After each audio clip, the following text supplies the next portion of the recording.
Sejarah perkembangan bahasa Indonesia. Halo teman-teman, hari ini kita akan belajar tentang sejarah perkembangan bahasa Indonesia. Mari kita mulai dari bagaimana sih perkembangan bahasa Indonesia? Setiap harinya tentu kita menggunakan bahasa Indonesia sebagai bahasa sehari-hari kita. Karena bahasa Indonesia merupakan bahasa resmi kita, bahasa resmi negara Republik Indonesia. Mungkin kamu pernah bertanya-tanya, sejarah perkembangan bahasa Indonesia itu gimana ya? Berasal dari mana ya? Atau penemunya siapa ya? Terbentuknya kapan ya? Tenang, kita bakal bahas satu persatu pertanyaan kamu sampai tuntas.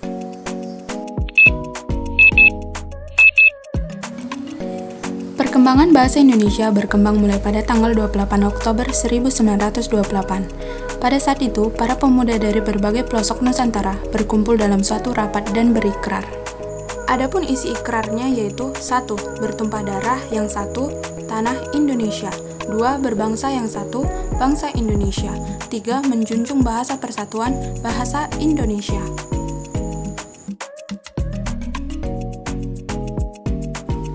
Ikrar para pemuda ini dikenal dengan sebutan Sumpah Pemuda. Unsur yang ketiga dari Sumpah Pemuda merupakan pernyataan tekad bahwa bahasa Indonesia merupakan bahasa persatuan bangsa Indonesia.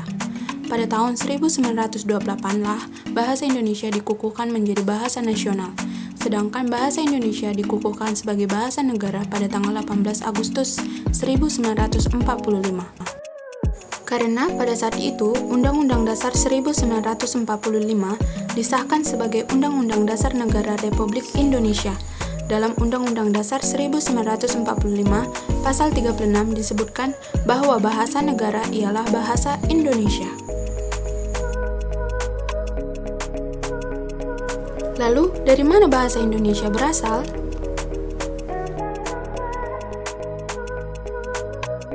Berdasarkan keputusan Kongres Bahasa Indonesia kedua tahun 1954 di Medan, antara lain menyatakan bahwa sejarah bahasa Indonesia mempunyai akar dari bahasa Melayu. Bahasa Indonesia tumbuh dan berkembang dari bahasa Melayu yang sudah dipergunakan sebagai bahasa penghubung bukan hanya di Kepulauan Nusantara, melainkan hampir di seluruh Asia Tenggara. Bahasa Melayu mulai dipakai di kawasan Asia Tenggara sejak abad ke-7. Hal itu dibuktikan dengan ditemukan prasasti di Kedukan Bukit Berangka tahun 683 Masehi, Palembang. Prasasti itu bertuliskan huruf Pranagari berbahasa Melayu kuno. Bahasa Melayu kuno itu tidak hanya dipakai pada zaman Sriwijaya. Di Jawa Tengah atau Gandasuli juga ditemukan prasasti Berangka tahun 832 pada zaman Sriwijaya. Bahasa Melayu dipakai sebagai bahasa kebudayaan yaitu bahasa buku pelajaran agama Buddha. Teks paragraf bahasa Melayu juga dipakai sebagai bahasa penghubung antar suku di Nusantara dan sebagai bahasa perdagangan baik pedagang antar suku di Nusantara maupun para pedagang yang datang dari luar Nusantara. Perkembangan dan pertumbuhan bahasa Melayu tampak makin jelas dari peninggalan kerajaan Islam, baik yang berupa batu bertulis seperti tulisan pada batu nisan di Minje Tujoh, Aceh Berangka tahun 138 Masehi.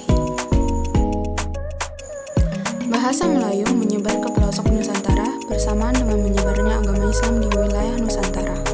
Bahasa Melayu mudah diterima oleh masyarakat Nusantara sebagai bahasa perhubungan antar pulau, antar suku, antar pedagang, antar bangsa, dan antar kerajaan karena bahasa Melayu tidak mengenal tingkat tutur.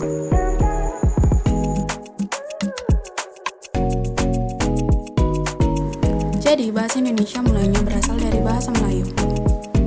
Pada tahun 1972, bahasa Indonesia mengalami perbaikan ejaan kata. Perbaikan ini dinamakan ejaan bahasa Indonesia yang disempurnakan. Ejaan ini diresmikan pemakaian pada tanggal 16 Agustus 1972. Peresmian dikuatkan dengan putusan Presiden nomor 57. Pada perkembangan berikutnya, lahirlah Ejaan Bahasa Indonesia (EBI) yang diterbitkan oleh Badan Pengembangan dan Pembinaan Bahasa.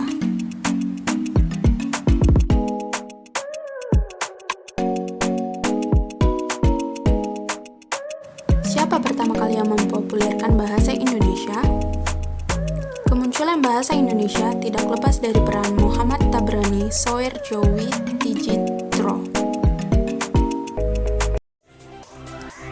Bahasa Indonesia sebagai bahasa internasional. Fase bahasa Indonesia sebagai bahasa internasional merupakan kelanjutan dari fase sebelumnya, yaitu bahasa Indonesia sebagai bahasa resmi negara. Fase ini ditandai adanya Kongres Internasional 9 Bahasa Indonesia di Jakarta pada tanggal 28 Oktober sampai 1 November 2008. Tema kongres tersebut adalah Bahasa Indonesia membentuk insan Indonesia cerdas, kompetitif di atas fondasi peradaban bangsa. Penggunaan kata internasional pada nama kongres itu mengisyaratkan bahwa saatnya bahasa Indonesia menjadi bahasa internasional.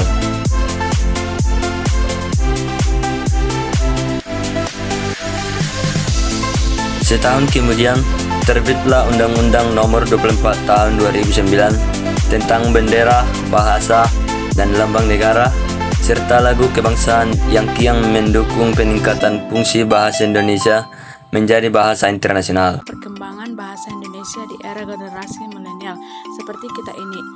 Tapi sebelumnya, apa sih bahasa Indonesia itu? Bahasa Indonesia adalah jati diri sekaligus identitas bangsa Indonesia. Bahasa Indonesia memegang peranan penting pada semua aspek kehidupan.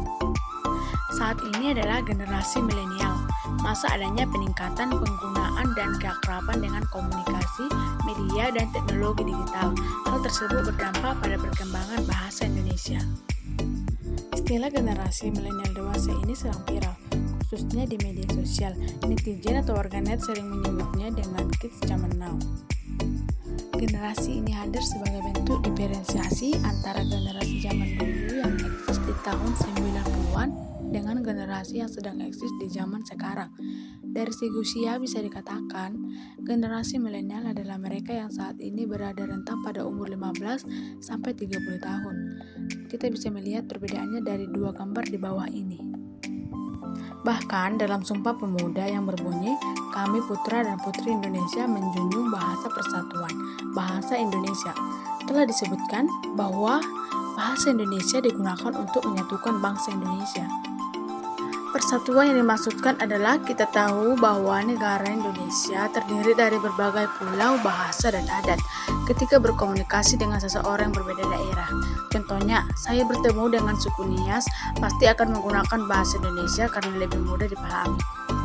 Dalam era modern ini, kita dapat berkomunikasi dengan orang jauh melalui media sosial seperti WhatsApp, Instagram, Telegram, Twitter, Facebook, dan sebagainya.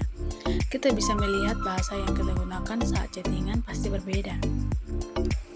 Ada kata yang dipersingkat atau tidak sesuai dengan kaidah bahasa yang umumnya digunakan dalam bahasa Indonesia. Sebagai contoh, penggunaan kata tidak tahu yang dipersingkat menjadi nggak tahu. Penulisan kata aku diubah menjadi gua atau gue. Dan masih banyak lagi kata yang diubah maupun dipersingkat. Banyak remaja yang tidak begitu memperhatikan kaidah kebahasaan maupun etika bersosial media, sehingga banyak para remaja yang tutur katanya tidak sopan atau bahkan saat mengkritik seseorang menggunakan bahasa yang kasar. Hal tersebut mencerminkan bahwa sekarang para remaja kurang memahami etika berbahasa baik dengan menggunakan bahasa yang sopan. Ada begitu banyak kata asing maupun kata daerah yang diselipkan dalam percakapan, padahal di dalamnya terdapat kalimat berbahasa Indonesia. Mereka mencampurkan berbagai bahasa sehingga mereka beranggapan akan terlihat lebih keren. Padahal hal tersebut tidak sesuai dengan kaidah kebahasaan. Contohnya, gimana kabar kamu? Are you okay? Terus dengan singkatan GPP yang artinya nggak apa-apa. Bahasa seperti itulah yang sering digunakan pada saat ini. Kata yang dipersingkat atau diganti dengan bahasa asing yang mungkin lebih mudah dilafalkan dan lebih mudah dimengerti di masa milenial, namun memiliki makna yang berbeda dengan kaidah ejaan yang disempurnakan. Sampai saat ini, bahasa yang dipersingkat sudah melekat pada diri seseorang, terutama generasi milenial, sehingga kesulitan untuk mengutarakan bahasa Indonesia yang sesuai dengan kaidah yang telah ditentukan. Dari masalah tersebut, bahasa Indonesia diajarkan kembali dalam pembelajaran. Dinamika perkembangan bahasa Indonesia. Indonesia adalah negara yang memiliki keberagaman dari suku, bahasa, agama, ras, adat istiadat, dan lain-lain. yang mana salah satunya memiliki 742 bahasa dari Sabang sampai Merauke. 733 bahasa diantaranya merupakan bahasa yang masih hidup atau yang masih digunakan oleh penutupnya. Sehingga untuk menyatukan dan menjadikan bahasa Indonesia sebagai bahasa pemersatu sangat membutuhkan semangat dan perjuangan pantang menyerah. Sebelum Indonesia merdeka, bangsa Indonesia adalah bangsa perjuangan yang mampu melucutkan nasionalisme dan memberi semangat untuk pantang menyerah dan terus berjuang. Pada tanggal 18 Agustus 1945, bahasa Indonesia diresmikan secara yuridis formal dan diakui sebagai bahasa resmi negara dan bahasa pemersatu bangsa. Kemudian, pada era kemerdekaan, banyak peristiwa-peristiwa yang terjadi yang berkaitan dengan perkembangan bahasa Indonesia, yaitu pada tahun 1953, untuk pertama kalinya berhasil disusun Kamus Besar Bahasa Indonesia oleh WJS Purwodarminta. Selanjutnya, dinamika perkembangan bahasa Indonesia yang terjadi pada masyarakat di Indonesia melalui proses yang panjang. Untuk itu, penulis menyarankan agar kita sebagai generasi penerus bangsa untuk tetap menggunakan bahasa Indonesia yang baik dan benar sebagai bahasa pemersatu yang menyatukan keberagaman Indonesia. Sehingga dengan ini, bangsa Indonesia lebih mudah dikenali dari ciri khas bahasa yang digunakan, yaitu bahasa Indonesia. Di sini, saya akan menjelaskan beberapa alasan yang menjadikan bahasa Indonesia sebagai bahasa pemersatu. Alasan yang menjadikan bahasa Indonesia sebagai bahasa pemersatu. Pada Kongres pertama tahun 1926, bahasa Melayu diwacanakan untuk dikembangkan sebagai bahasa dan sastra Indonesia. Pada tanggal 28 Oktober 1928, resmi lahir bahasa Indonesia bersamaan dengan Ikrar para pemuda, yaitu Sumpah Pemuda, yang dimana ketika gelora semangat kemerdekaan menggelora di kalangan pemuda Nusantara, tercetus keinginan memiliki suatu bahasa yang mempersatukan bangsa, bahasa yang bisa menjadi jati diri bangsa. Menjunjung bahasa persatuan bahasa Indonesia, bunyi Ikrar ketiga Sumpah Pemuda merupakan pernyataan tekad bahwa bahasa Indonesia merupakan bahasa persatuan bangsa Indonesia. Kedudukan bahasa Indonesia semakin kuat setelah Indonesia mendeklarasikan kemerdekaan. Bahasa Indonesia ditetapkan sebagai bahasa negara kesatuan Republik Indonesia karena pada saat itu Undang-Undang Dasar 1945 disahkan sebagai Undang-Undang Dasar Negara Republik Indonesia. Pada 16 Agustus 1972 ditetapkan pemakaian ejaan baru, yakni ejaan yang disempurnakan atau EYD oleh Presiden Soeharto. Dengan penetapan itu, perkembangan bahasa Indonesia semakin pesat dan semakin sempurna penggunaannya. Kebangkitan nasional telah mendorong perkembangan bahasa Indonesia dengan pesat. Peranan kegiatan politik, perdagangan, bersurat kabaran, dan majalah sangat besar dalam memodernkan bahasa Indonesia. Kesimpulannya, NKRI terdiri dari berbagai macam suku, agama, ras, dan bahasa daerah yang beraneka ragam. Jadi untuk mempersatukannya, diperlukan satu bahasa persatuan, yaitu bahasa Indonesia.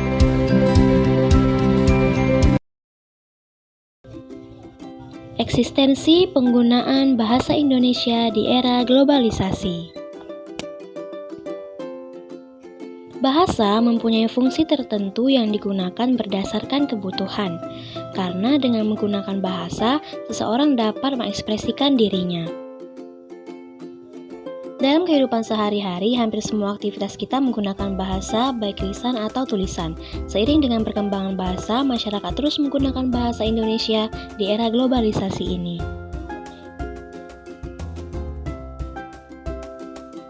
Sesudah Indonesia merdeka, bahasa Indonesia semakin populer. Hal itu ditandai dengan digunakannya bahasa Indonesia dalam naskah proklamasi kemerdekaan Republik Indonesia 1945. Sejak itu, bahasa Indonesia dipakai dalam segala kegiatan dan peristiwa baik lisan atau tulisan. Fenomena globalisasi yang semakin pesat dengan adanya teknologi informasi disertai dengan tren bahasa yang berkembang di dalam atau di luar dapat langsung berkembang dan menjadi bahasa sehari-hari masyarakat. Eksistensi penggunaan bahasa Indonesia sudah terlihat sejak zaman kependudukan Jepang yang menjadikan bahasa Indonesia sebagai jati diri bangsa pada era globalisasi sekarang. Kesimpulannya, bahasa Indonesia dapat bertahan di era globalisasi asalkan dibatasi dari pencampuran bahasa asing dan slang yang berlebihan.